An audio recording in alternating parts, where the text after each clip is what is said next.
Hello, everybody. Welcome to another episode of Carlton People. This is a special one for a number of reasons. Not only because it's one with a very special guest, but this is the first episode of Carlton People since the Blues have made the finals in this era for the first time. So, John Holden, mate, this has been a long time coming. Terry, how are we today, buddy? Yeah, it's been a long Mate, time. I mean, I think we've known each other for about 2.5 years or so since we first met. So yeah, it's been a long time. indeed, it has, mate. It's been a long journey, and I think it seems like the worst is behind us. I mean, we're going to touch on everything.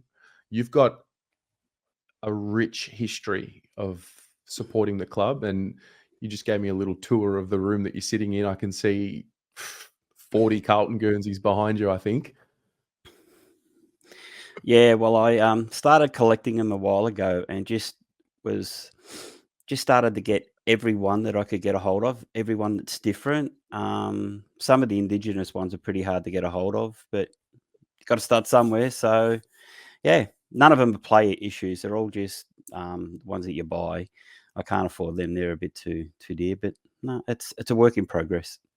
Yeah, I like it. It's like your own museum. Yeah, that's what it is. It's just a whole room just full of Carlton stuff. So, you know, I don't drink, I don't smoke, I don't do drugs. This is my guilty pleasure is the Carlton Football Club. So it's a lifelong obsession, and Fantastic. I love it. Well, mate, I've got to know, where does it begin? How did you actually Um, become a supporter? Well, I was born and bred in Carlton. Lived across the road from Princess Hill High School, it's right next door to Princess Park. Um, Shifted to Carlton Commission Flats when I was 3, maybe. Lived there until I was 10. Um, I went to school with Darren Valance, who was Harry Soapy Valance' grandson. Wow. So that's how I know a lot of those questions when Soapy comes up. I used to go to the football with him and his mum, and they introduced, because they were like royalty, we used to go in underneath the boughs of Princess Park training days and game days and got to meet all the old players like Dool, Jezza, Nichols, Southby, all them back in the mid 70s.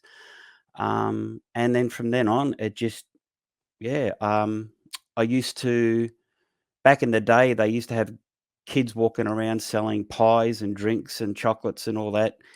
I used to, me and a friend of mine, we used to go to the games early on a Saturday morning, get there about 8 o'clock, get our jacket, get our stuff, and then go around the ground selling pies and drinks and stuff. So you'd get in for free, you'd have lunch for free, you'd watch the game because you're allowed access to everywhere. So we used to sit up in the Heatley stand while the game was on, watch the game, and then get up at quarter time, half time, and sell our stuff, make a couple of dollars, and then be off on our way. So that was a ritual every Saturday. We used to live about a kilometre, maybe a K and a half from Princess Park, and about 2K from Vic Park. So if Carlton were playing in Moorabbin, argument's sakes, and Collingwood were playing at Vic Park, would do the same and go to Vic Park because he was a Collingwood supporter. So we would alternate depending on the better game or whether they were playing. So that was early on, and then just become a nut. I was a member very, very early, probably at around about 7 or 8. I used to have a thing called the Kellogg's Junior Supporter Club back in the day. So you used to get it on the back of like cornflakes and that, and you'd send it away and get free tickets. I used to do that. So I'd have one for me, one under my brother's name, so you could get like 5 entries per thing. And then it just went from there. I shifted out to the West. But I would still go every weekend. I would still get up every Saturday, go off to the Princess Park or the MCG or wherever it was, and just follow them. There were certain grounds I wasn't allowed to go to because, being only 10, 11, 12. But back in the day, in the 70s, early 80s, kids could go to the football at 10, 12 years of age and not have to worry about any dramas. the world was a lot safer back then. So I'd go off with a few mates and have me duffel jacket on, me scarf, and away I'd go. And yeah, it just was a mad obsession right from pretty much. I reckon I was about 4, 5 when I started following them really passionately. Very keen Alex Jezelenko fan. And then when he jumped ship, end of the 80s, Peter Bosusto, number 4, and number 4 was it. I followed that all the way through to Kernahan, Bryce Gibbs, and then wavered a little bit after that because we had Luke Livingstone's and we had not so much Bryce Gibbs. I loved him, but Lockie O'Brien now, so is what it is. Yeah. So how do you explain you mentioned it's the obsession and like you sort of the club. For me, I don't have any family ties to the club. Like mum was a Carlton supporter. But you touched on that uh, obsession, and I kind of got it just from a feeling in the crowd. What is Yeah. it to you how can you explain what the magic Well, of the club is? back when I grew up, it was just a mystical place. Like Rocco always talks about the old days back at Princess Park. It felt like home, Right. and it was a familiar surrounding. You felt invincible, especially growing up as a 12-year-old. I think I'm born 68. So 79, I'm 11. We see our first flag, 13, 14. So chest was out, walking the strut, the whole lot. I was invincible, and used to tell everyone too. I was one of those arrogant Carlton supporters. Um, but just going to Princess Park, it just had a familiarity. Like if you went to an uncle's place or your local, it just felt family. It just felt like home. And Yeah. um, you'd catch up with certain people because other people would sit in the same spot every week, and you got to know them and their kids and their family. Yep, okay, all right, see you next week, and it was a ritual. So it was really really good back in the day when you had everything on a Saturday, because we never played at the MCG unless we played Melbourne or Richmond. So it wasn't those big games back in the 70s and the 80s. So it was a family community, and you just felt part of it, and it was really exciting. So that's where it stems for me. And then, the last 20 years, I put up with a lot of good, and I sort of go, well, I was blessed that I got to see, I think, of 5 grand finals that I remember, but 8 in my life. Wow. So I take the good with the bad. And I was like, unless you're older than me, you've not seen any more success unless you're Hawthorn. Right. So it was a good bragging, right? And as I said to my kids, it'll turn one day, 20 odd years later, we're still waiting. Mm. I think that's a really powerful notion you've just mentioned there because, like, for me as a teenager, I don't have the same memories. For me, I start my adult life with the rise and the humbling, we'll call it, and then sort of rising from the ashes and starting again. So, I can't recall like what a lot of supporters can being a teenager and just being kind of born into this great team that's always good. And I think we all, because we were such a strong club, um, well resourced, strong financially, we could just continue to be great because the rules allowed us to. And obviously, things change, the world changes, and salary cap happens, and then we sort of have to learn how to rebuild a club from the ground up all over again. Yeah. So it's unique to hear you say, like, I mean, you could have very easily just remained arrogant and angry and all of these things, but you had the presence of mind to know that, yeah, it's life and it goes in ups and downs and will come good again. It's very humbling. I look at it, it's like a story, fairy tale. In a land long time ago, there was this once powerful club called Carlton Club, and it had all these successful players and premierships, and it's like a Harry Potter or like fairy tale. Um, but I think having gone through that success and being arrogant and proud, and I'm still proud, but it humbled me and I got to appreciate the finer things with the club. Like every win that we get now is I cherish. Where before I expected, I went to the game and it was how much are we going to win by. You had that arrogance about you. You were just unbeatable at Princess Park, especially. Now it's are we going to win? Can we win?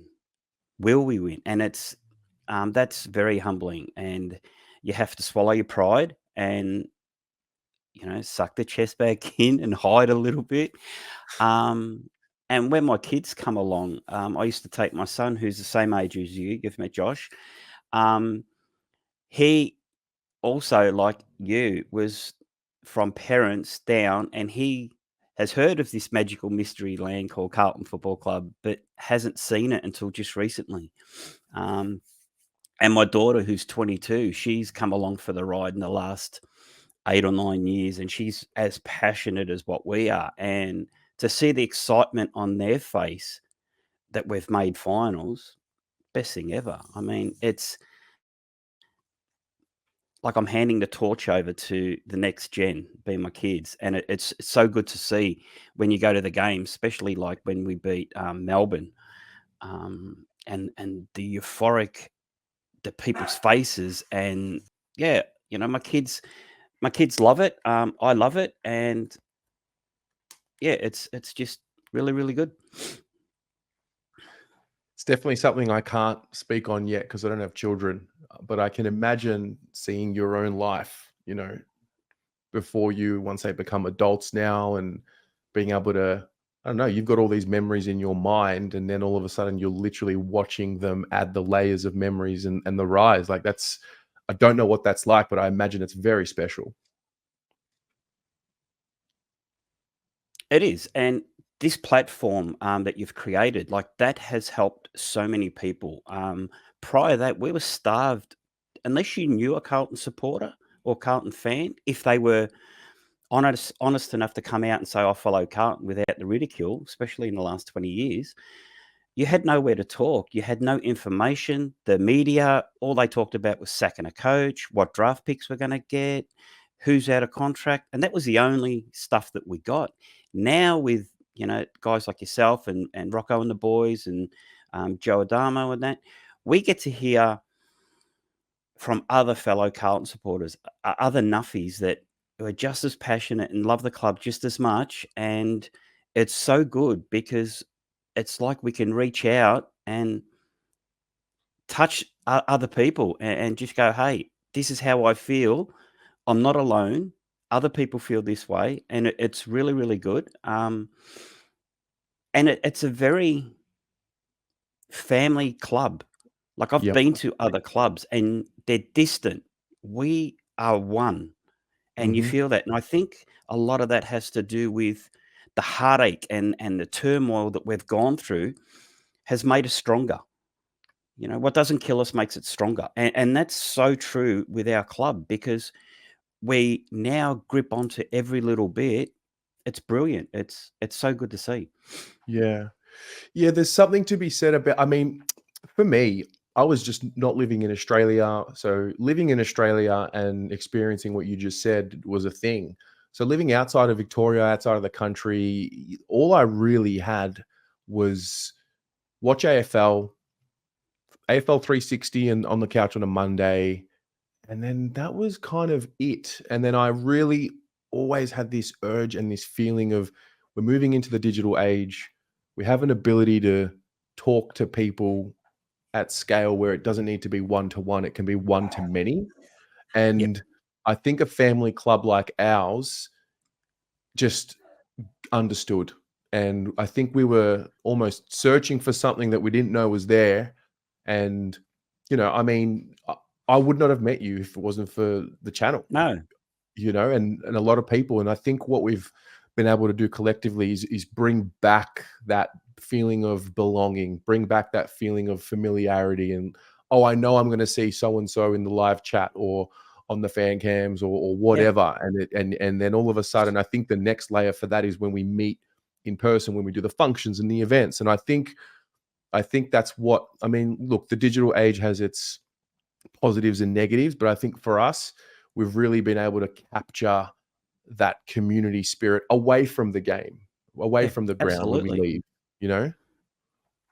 Yeah, and no, and that's what I was saying. It's like catching up with family members, and friends that you've known forever, but you've never met other than Yeah, seeing them on fan cams and things like that, and it's almost like you know them, um, and then when you meet, it's not that awkward silence, and everyone's just so welcoming, and that's one thing that I have taken from this platform, is that it's like a brotherhood.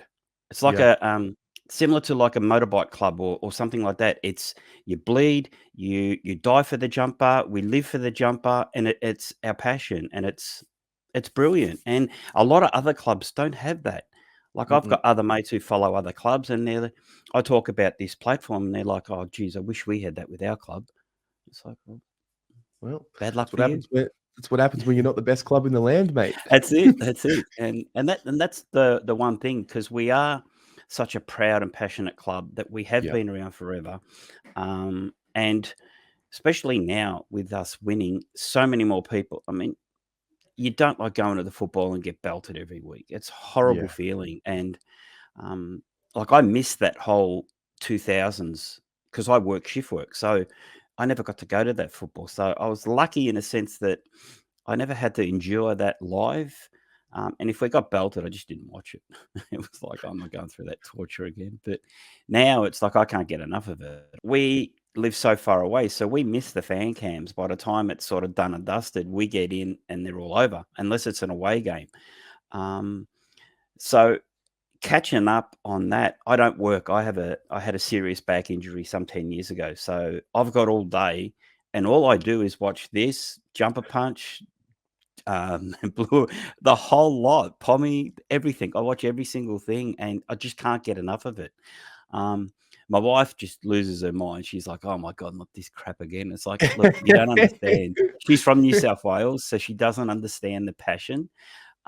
But she sees it with me and my two kids, how it means so much to us. Because yeah. I lived up in New South Wales for 12 months. They're not like that. Even with their own NRL, they are just, it's, oh yeah, footy's on the weekend, and that's it. They're not like we are invested and passionate. And that you see that in their crowds. Like they get Mm, 15,000, 20,000. We get that at training. yeah. I wanna see if I can link up a memory of yours with a memory of mine. Do you remember the first final you went to?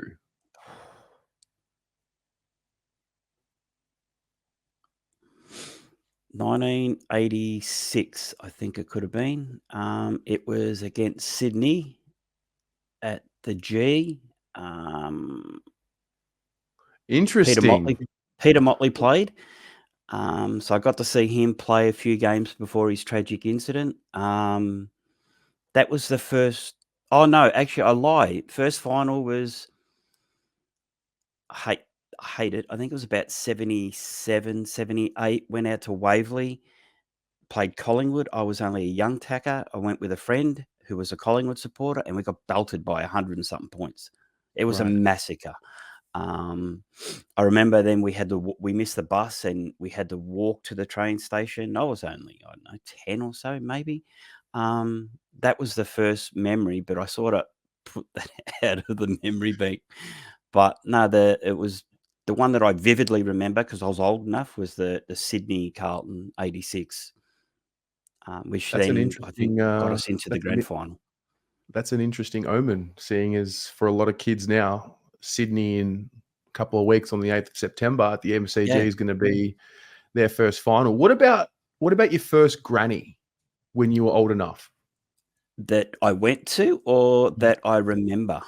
That you remember? Of Both. ours was 79, was the first one I can remember because it was 77 was the first televised grand final, Uh-huh. which I remember.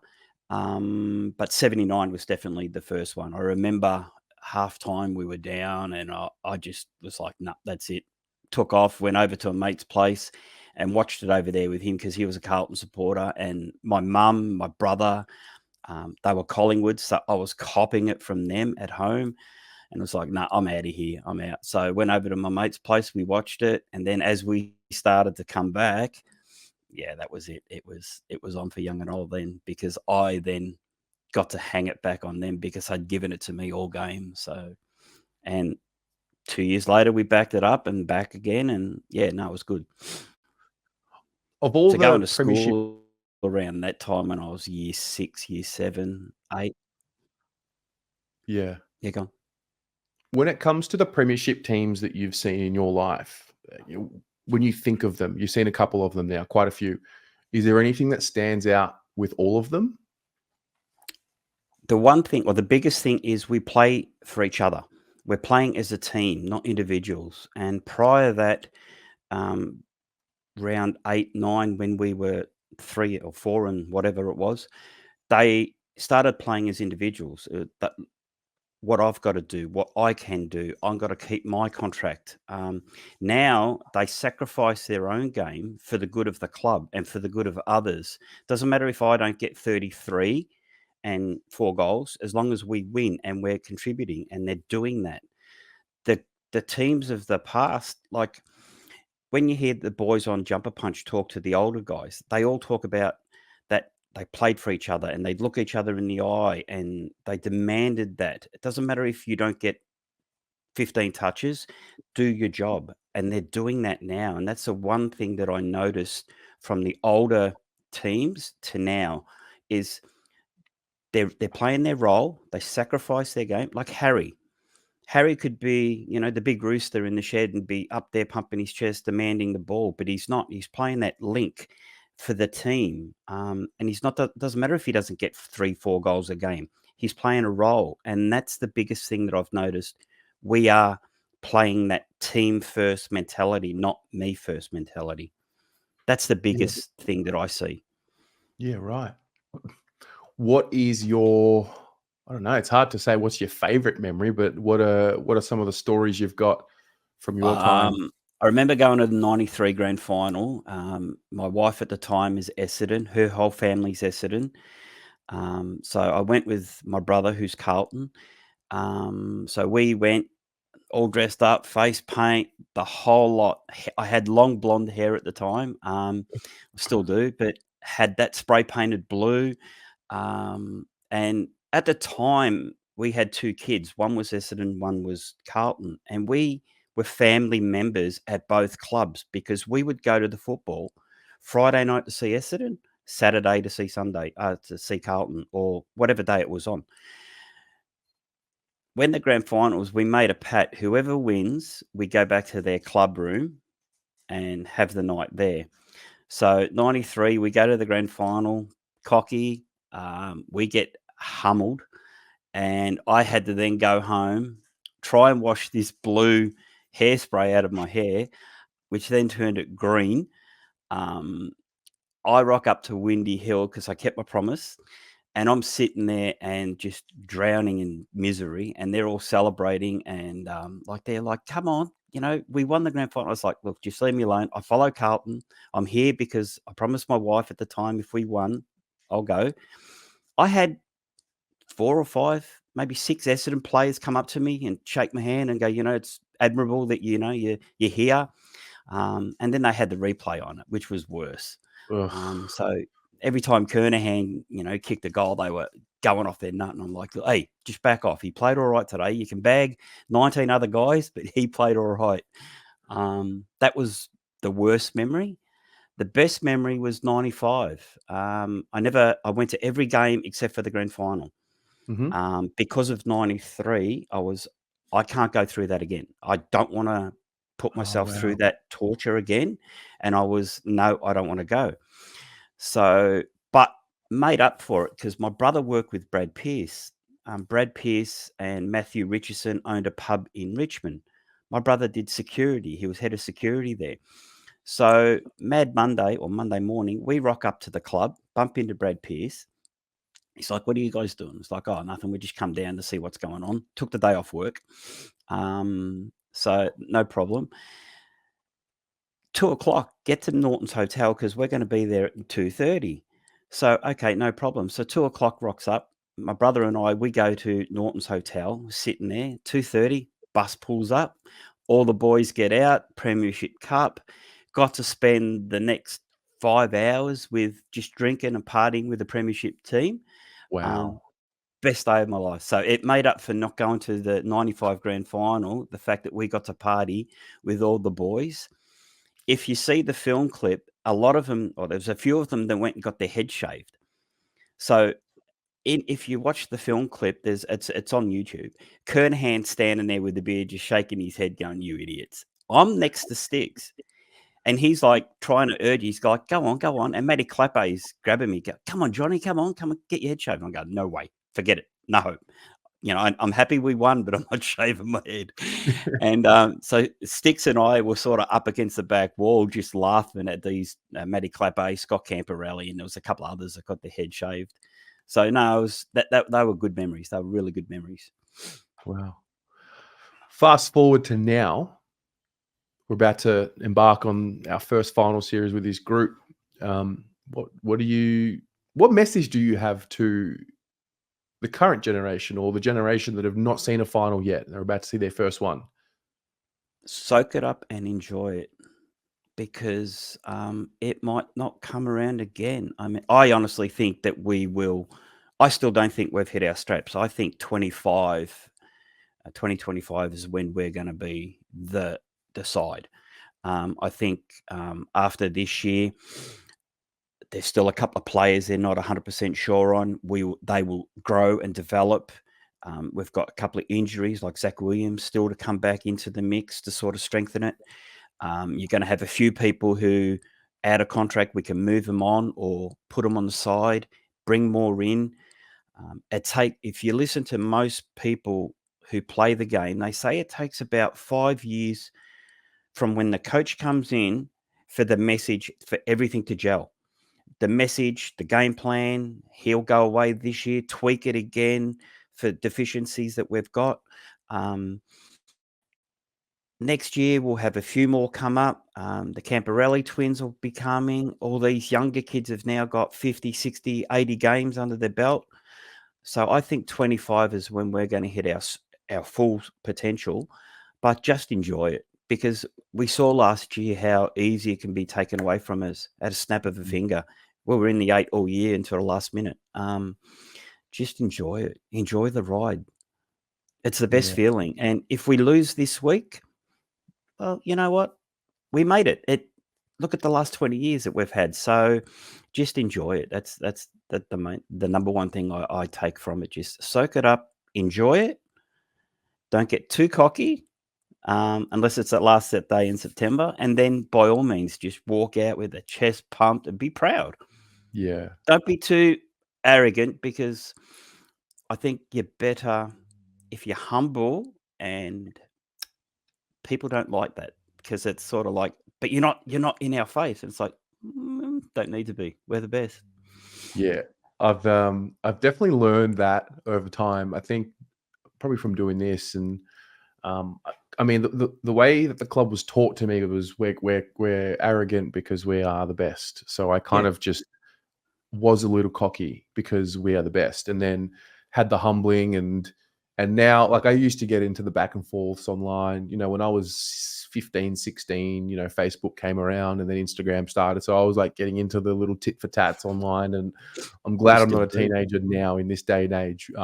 But now I have this rule where I'll never poke, but I will reply. So I'll let someone have their first word, and then I'll come back to them in a few months' time, and just cash in on those receipts. That's the strategy. Absolutely. Yeah, yeah. Always keep those receipts and just go, oh, by the way, here, Yeah. and a bit of interest. Yes. How have you? I mean, we touched on the platform and the channel, and I want to dive into like how you experience the footy now, because it's changed. I mean, you were around when the first televised Granny was around. So how have you absorbed the way in which everything has changed, from the game to the way we watch the game to the way we communicate with each other about the game? There's good and bad. Back in the 70s and the 80s, like, you had the Channel 7 replay, and they'd play the match of the day. Then if you were lucky and you were good enough, you might got half a quarter of highlights. That Right. was it. And then you might get a couple of plays of the day, a mark of the day, or a goal of the day on channel on Sunday morning. That was it. You had no way of watching the game unless you were there. Then around the mid 90s, they started to do the Friday night football, the Saturday night football, playing on the Sunday. So you got a little bit more.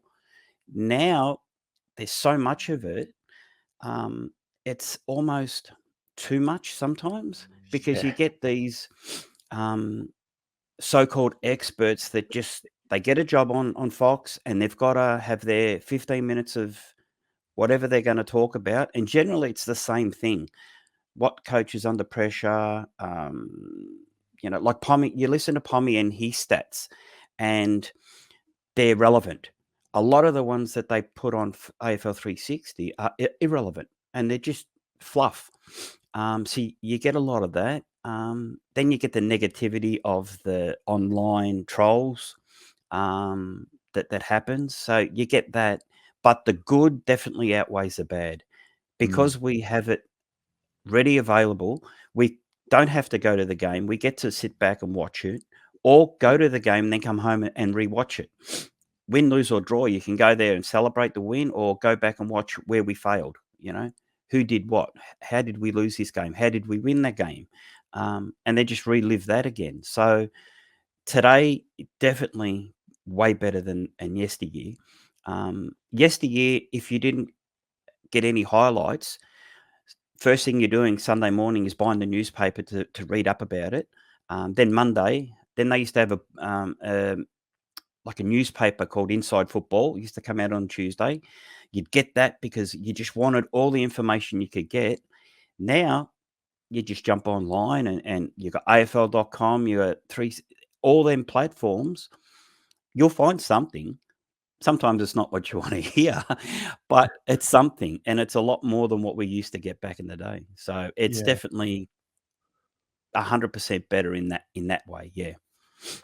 I was talking to someone recently who was explaining before television and there was the radio. So, people would surround the radio and just sit in front Yeah, of it and absolutely. listen to what was happening. And I mean, I can picture it, but I'll never truly understand what that was like. I just never will. And I find that change, I find the advancement in technology and the evolution of it all, it is the most fascinating thing to me, especially when I speak to someone like you who has lived then and then television and then, getting the little mini highlights and then now whatever you want, whenever you want it, it's Well, available. that's what we used to do is like we'd have mates of mine, like we never played football. I always enjoyed just going out, having kick to kick and going to the football, not playing it.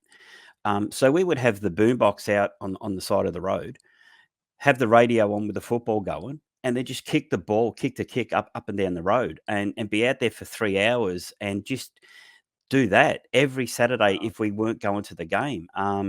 If we did were lucky enough to be able to go to the game, then off we'd go. But if we were playing Cardinia Park or something like that, which was too far for me to travel to as a kid, yeah, no, put the boombox on, the radio, 3KZ or something like that, and just kick to kick out in the street. And we'd be out there with my brothers, and there'd be, I don't know, 8, 9 of us just, you know, pack marks and kicking and having shots at pretend goals and doing all that crazy stuff as kids do. So that's what we used to do at pretty much every Saturday back, Well, in the late 70s and 80s. I guess it would make you appreciate. I feel like the game would be so much more precious because you didn't have access to it all the time. So when you did listen to it, or when you did get to actually go to a game, it probably felt a little bit more magical than what it does now. It You imagined it because you hear it on the radio and you could use your own imagination to what players were actually doing. Now it's right in front of you. So, Wow. like I tell my kids, just enjoy it because it's you're lucky that we're able to go to the football free and easy compared to yesteryear. Like everything suburban grounds, violence back then, like the amount of violence that I saw as a kid. just through the old grog squads that used to happen. Back in the day, you used to be able to take an esky full of beer and just be in the outer and just guzzle it. I remember as a kid, they used to have these beer cans that are about that big, and they're about that fat. They used to call them kegs. Yep. And I used to have these real big rubber bands about this big. My grandfather used to get them. So I'd take them to the footy and then just collect all these cans, put the rubber bands around them so they were steady, and then stand on them like stilts, Oh, because they were steel. They weren't aluminium back in the day. And they would throw the beer at the players, steel cans like soup cans nowadays. So compared to today, now everything's in plastic cups. You're not even allowed to swear without getting in trouble. Back then, it was full blown. I mean, I learnt things that other players did to other people's mothers and never knew. Like the abuse that players used to cop, and then the fights in the outer. You don't get that, very rare now. So it's a lot safer for families and for everybody. I mean, I'm 55. I don't want to be getting into punch-ons, with drunken morons. It's yeah, exactly not my right. scene. Yeah, fair. So turning to this team now, at the time of filming this, we haven't yet played the Swans. We're playing them on the 8th of September. It's a Friday night final. What is this team to you? Like, what's how do you when someone says the current team, like what stands out to you about them? You had a young guy on your channel, Luke Parnell. He Mm, summed it up a couple of weeks ago about Carlton of the past. We are the Carlton of now. That sums it up the best. Enjoy the now. I just love everything about. I just think that we're on the right track. Don't jump off the whole. Um, Sometimes you have to take a backward step to take forward steps, and I mm, think that proved that this year. Like you look at last year, we'd give up 5, 6, 7 goals every game. Every game didn't matter whether we won or lost. We'd leak defense. This year, it looked like they went back and fixed that, and it looks like they had a narrative.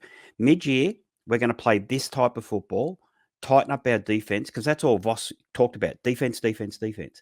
Then come midway, it's like they merged what we learnt early this year with what we know last year and combined it. And if you look now, we're not leaking 5, 6, 7 goals a quarter. We're attacking, we're playing for each other, not as individuals. So for this going forward, I honestly think that we've got the tools. We've proven it that we can beat any side on the day at any given moment. We've beat the best of the best that's out there at the moment, and we've not had a full team.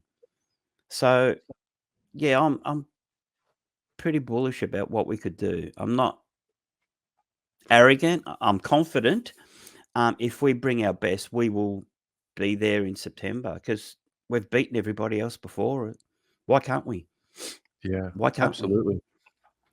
You know, I like to ask people the same question at the end of this. You might have answered it earlier, but when do you think this group will lift up the cup for the first time? I'd love to say 23, but I think 24 would be 24, 25, around that Yep. era. Look, we're in prime position at the moment, but if we do, I think we're a little bit ahead of ourselves, of our Mm, full potential. yep. Not to say that we can't do it now and then reach the potential in 24, 25, 26. There's nothing saying that we can't because you got to take that first step. Why can't it be this year? We're in prime position to do it. And I think the way we finish fifth, we've got a home final. We win that, we get another home final. We don't have to play Brisbane in Brisbane. Fingers crossed. Um, that's the one game I'm a little bit worried about. If we have to, for whatever reason, play Brisbane up there, it's a fortress. They just don't get beat. But at the MCG, we've proven that we can beat Collingwood, Port, Melbourne, all the big teams. So onwards and upwards. Onwards and upwards. Mate, Yeah, this has been a pleasure. I'm really grateful that we got to sit down and do this, not a and problem, buddy. You are a shining light in the community, and we love having you a part of it. And just want to thank you for just being you, mate. Not a problem, mate. Thank you very much for everything that you have done with this Blue Abroad. It's been a blessing in disguise. It's something that I think every person that I talk to, I put onto. Oh, you've got to check out Blue Abroad. You've got to do this. So I pump out the message to everybody. Kids sometimes roll their eyes and go, "Come on, Dad, just ease up. It's not like you get any." It's like that doesn't matter because they don't understand it. The amount of friends that I know who follow us now through word of mouth, they love it and they can't get enough of it. So yeah, thank you for everything that you've done because it's brilliant. It's absolutely brilliant. And we get to hear from other Carlton fans and their journey, not just David King going on about, oh, blah, blah, blah, blah, whatever it is. But, we also get some inside stuff from yourself and Paul, stuff that you know from the club, not anything that's sensitive, but other things that you're allowed to tell us. We would never know. Like the interviews with Cookie and Luke Sayers and Judd, and they are the best things of all time because we get to meet them as people, Yeah. not the player or the coach. So thanks for that. No, you're very welcome, mate. I will. Not a problem. I'll see you around. You definitely will. I'll see you when I see you. All right. Go Go Blues. Blues.